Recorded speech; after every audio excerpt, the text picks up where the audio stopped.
So the basic definition of subject-verb agreement is verb should agree with the subject in terms of number and person.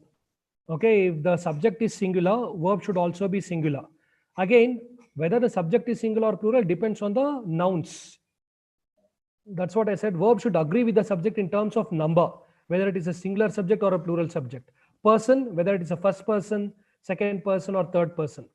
First person refers to I, we. Second person refers to you. Third person refers to he, she, it, they. Okay, so that persons about persons I'll be discussing in pronouns topic at a later stage. So now on the left hand side you have examples, and on the right hand side you have the grammatical rules that describes why these particular examples are correct or incorrect. So the girl plays all day. So whenever you come across such examples or these examples in a sentence, you should first focus on the subject. Okay, here the subject is girl and the verb is plays.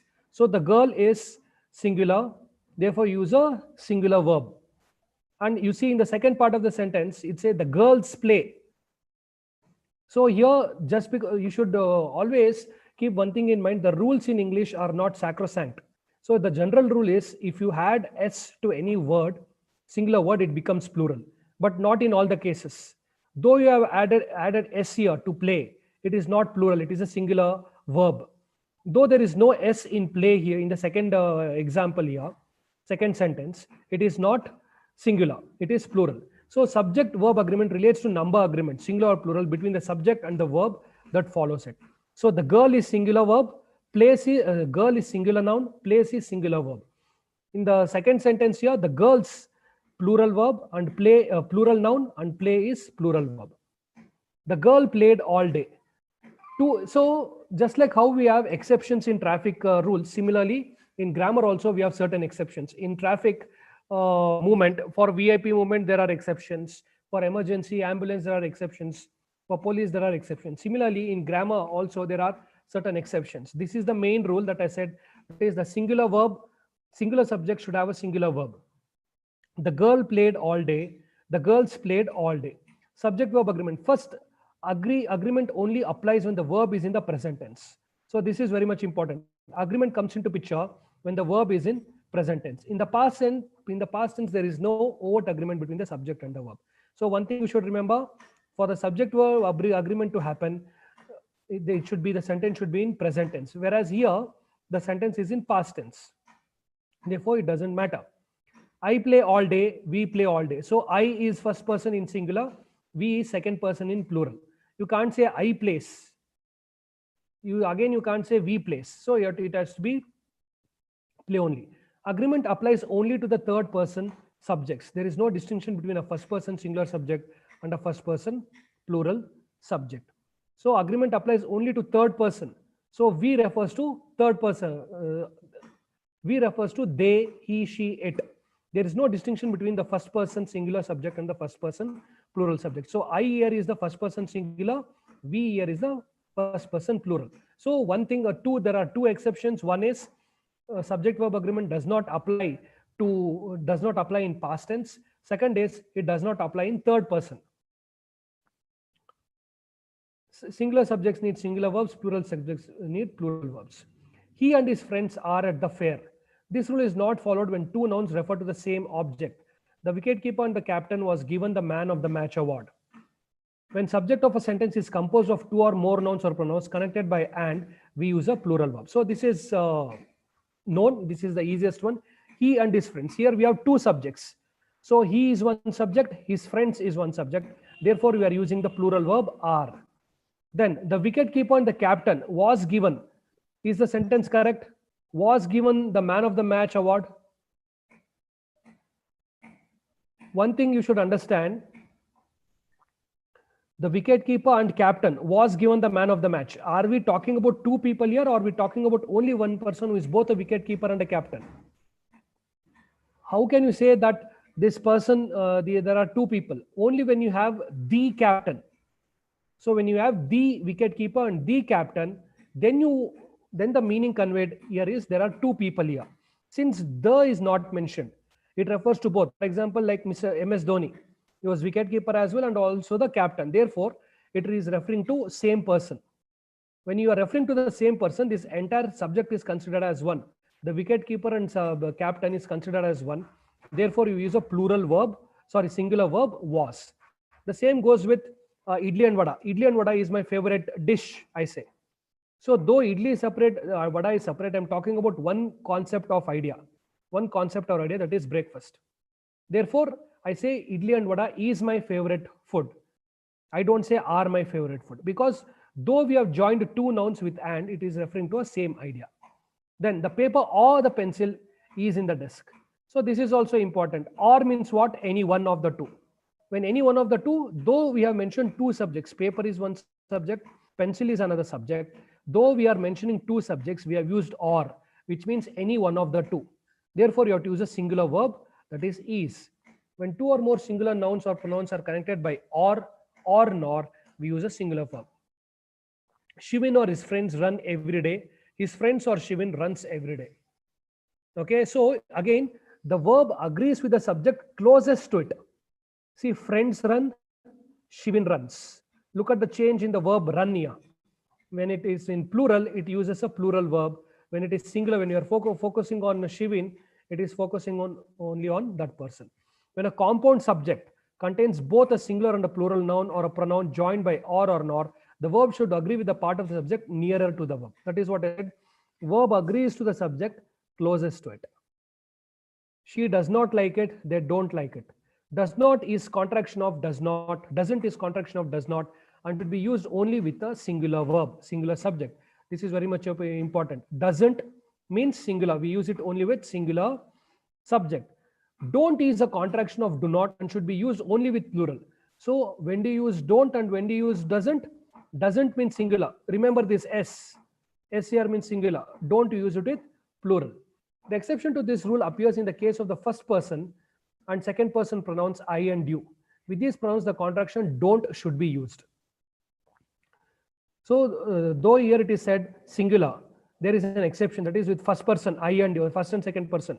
I don't like it. I can't say I doesn't like it. Then you don't deserve it. You don't say you doesn't deserve it. Okay, these are the exceptions. The captain as well as his players is anxious. The book in parts is boring. The building with all its contents is insured. So here it is used as an addition. The main subject is captain, whereas the other subjects is used as an addition. It enhances the meaning of the main subject.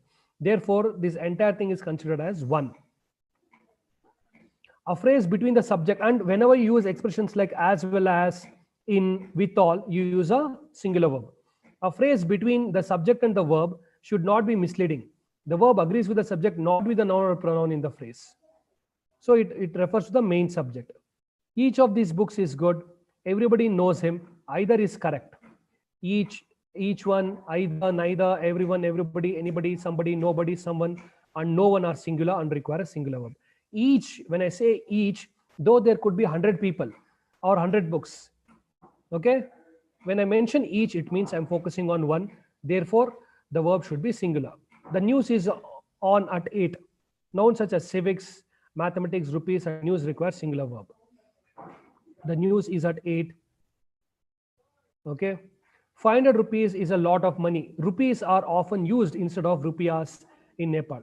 So when I say 500 rupees, I'm talking about the collective entity of 500 rupees note. Okay, is a lot of money. I'm not talking about 1 rupee separately 500 times. Therefore, use a singular verb. When talking about an amount of money, it requires a singular verb. But when referring to the rupees themselves, a plural verb is required. So here you're saying rupees are often used instead of rupayas. So when you mention rupees, here it is are, because I'm just talking generally about rupees. There is no specific number. Therefore, it is plural. When I mention specifically, if I say he gave me a 500 rupee note, okay, what do you understand? It as they have given me one entity of 500 rupee note. These shears are dull. These shorts are made of cotton. Nouns such as scissors, trousers, shears, and shorts require plural verbs. So any noun that has two parts but joined at one end, use plural. My trousers are dirty. My trousers are new. So trousers, scissors, all you use it in plural form only, and they take a plural verb. There are many questions. There is a question. In sentences beginning with there is, there are, the subject follows the verb. Since there is not the subject, the verb agrees with what follows. So there is not a subject here. Okay, it's a pronoun. So therefore what happens? The verb follows the subject coming after it. Are questions. What is the subject here? Questions. Questions is plural, therefore are is plural. Here question is the subject, therefore and it is a singular subject, therefore is the singular subject. The family has a long history of writers. The committee has prepared the agenda. Collective nouns are words that imply more than one person but are considered singular and take a singular verb such as group, team, committee, class, and family. Okay, for example, the committee has prepared the agenda. So there could be 10 members in the committee, but we are considering their entire work as one entity. Therefore, we don't use plural form, have. We use has. We are considering that entire committee as one. For example, the judges or the jury has given its decision. Jury group of judges could be 4 or 5, but we are considering them as one entity because all of them together are given the same judgment. If they differ in their judgment, then you say the jury are divided in their opinion. If 3 people say yes and one judge says no, then you say the jury are divided in their opinion.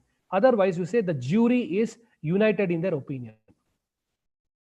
The chairman, including his team, is traveling to China. The boys, together with their friends, are going to picnic. So this is related to the previous example that we studied, with, as well as, like that. With, together with, including, accompanied by, in addition to, as well as. Do not change the number of the subject. If the subject is singular, the verb is to. So the chairman is singular verb, therefore you are using is. So additions does not make any difference. The same holds good with the second sentence. The boys, plural, the boys together with their friends. It is are. The sales manager is a good researcher who spends a great amount of time surfing the web for information. Relative pronouns who, whom, which, and that are either singular or plural depending on the words they refer to. The sales manager verb is verb. Sales manager is a singular subject. The jury has decided unanimously. The jury are having an argument. So this is the example I told you. Jury has means unanimously means what? They don't have any differences of opinion. All the 3 or 4 judges, or no matter how many judges are there, they are given the same judgment. The jury are having an argument means there is differences of opinion. A few nouns can be either plural or singular depending on whether they mean a group or separate individuals. These words are rarely used as plurals in modern writing.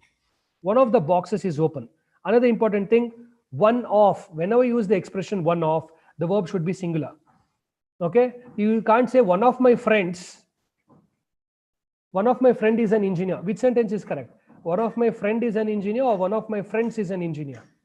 Whenever you use the expression one of, you're talking about plural subject. Many times we commit these mistakes in communicative English. We say one of my friend is a doctor. One of my friend is an engineer. It's wrong. You should say one of my friends because you're considering one out of the many. And the expression is whenever you use one of, the verb will be singular.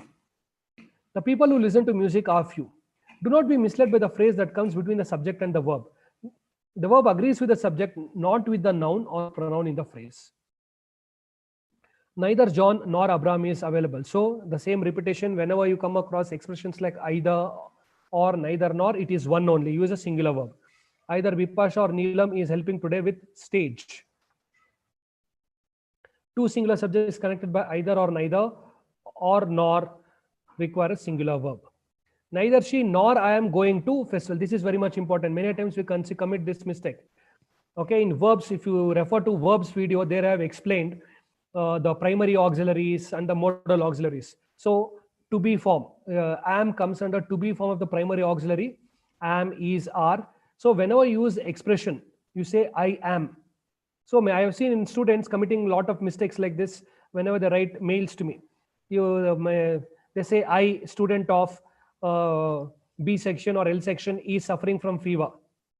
Therefore, grant me 2 days leave. That is wrong.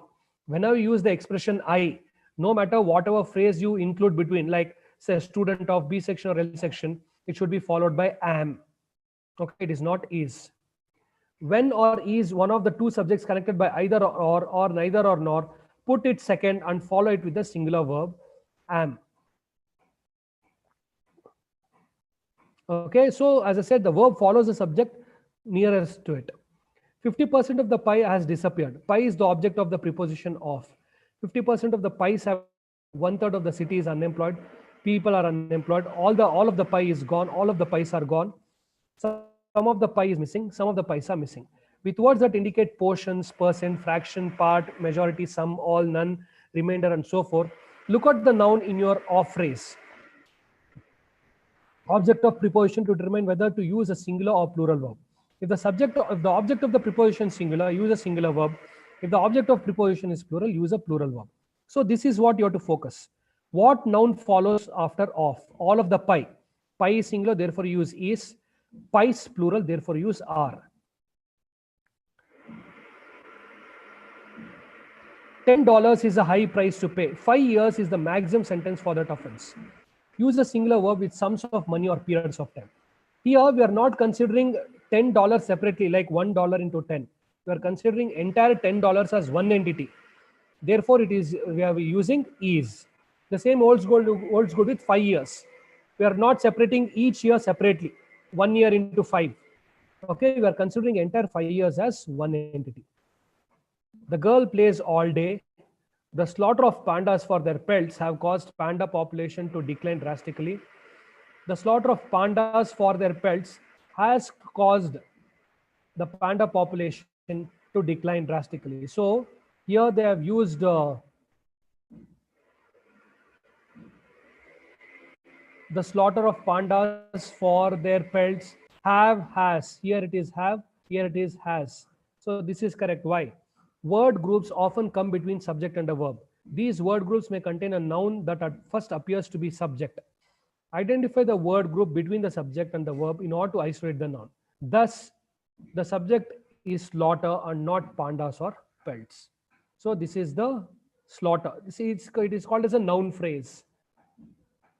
The slaughter of pandas for their pelts have caused is wrong. It is has caused, though, because slaughter is a subject. You read it again.